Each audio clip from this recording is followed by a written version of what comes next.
આજરોજ સુરત જિલ્લાના કામરેજ તાલુકાના ચીખલી ગામ ખાતે ગુજરાત રાજ્ય રાજપૂત સમાજ સંકલન સમિતિ આદેશ અનુસાર રૂપાલાની ટિકિટ રદ થાય અથવા તેઓ જાતે ટિકિટ પરત ખેંચી લે તે માટે ચીખલી ગામના બહેનો દ્વારા મા આશાપુરા માતાજીના આશીર્વાદ લઈ રૂપાલાને સદબુદ્ધિ માતાજી આપે તે માટે રાજપૂત સમાજની બહેનો દ્વારા પ્રતિક ઉપવાસનો કાર્યક્રમ કરવામાં આવ્યો છે।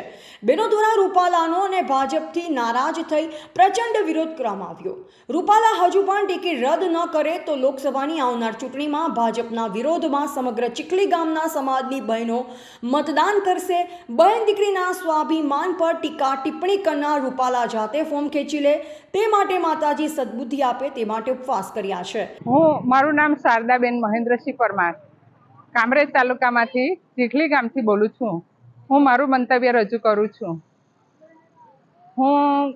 મારું કહેવું એટલું છે કે ગુજરાત રાજ્યના આદેશ અને સંકલન સમિતિના આદેશથી અસ્મિતા પર્વ નિમિત્તે અમે કામરેજ તાલુકાની ચીખલી ગામની બહેનો ઉપવાસ કરી વિરોધ કરી રહ્યા છીએ। આમાં અમારું કહેવું એટલું જ છે કે રૂપાલા સામે અમારો સખત વિરોધ છે।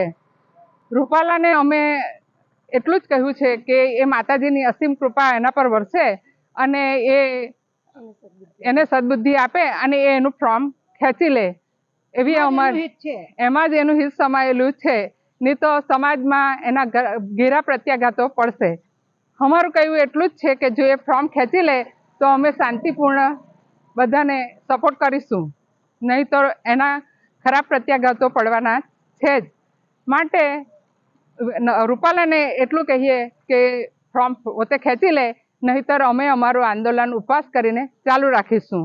ઘણા એવું કહે છે કે એને માફી માંગી છે, પણ માફી કઈ રીતે માંગી છે કે મારા ભાજપ સરકારને નુકસાન થાય એ માટે હું આ કરું છું એવું એ બોલે છે। પણ એને એવી રીતે માફી નથી માંગી કે મારી આ ભૂલ થઈ ગઈ છે, એવી રીતે માફી પણ માંગે ને તો પણ અમારે એ છે અમારું પોતાનું આંદોલન ચાલુ રહેશે। જય માતાજી। હું મેહુલસિંહ મુકેશસિંહ દેસાઈ સુરત જિલ્લા કામરેજ તાલુકા ચીખલી ગામનો નિવાસી છું અને અમે અહીં આજે ઉપસ્થિત થયા છે કે સંકલન સમિતિના આદેશ મુજબ અમે અહીંયા જે બહેનો જે ઉપવાસ કરી રહ્યા છે તેના માટે અમે અહીં ઉપસ્થિત થયા છે અને રૂપાલાની ટિકિટ રદ કરો કે પછી રૂપાલાભાઈ જાતે પોતાનું નામાંકન ખેંચી લે એના માટે અમે આંદોલન કર્યું છે અને જો કદાચ એ કરવામાં ન આવે તો અમે ભાજપમાં મત આપીશું નહીં।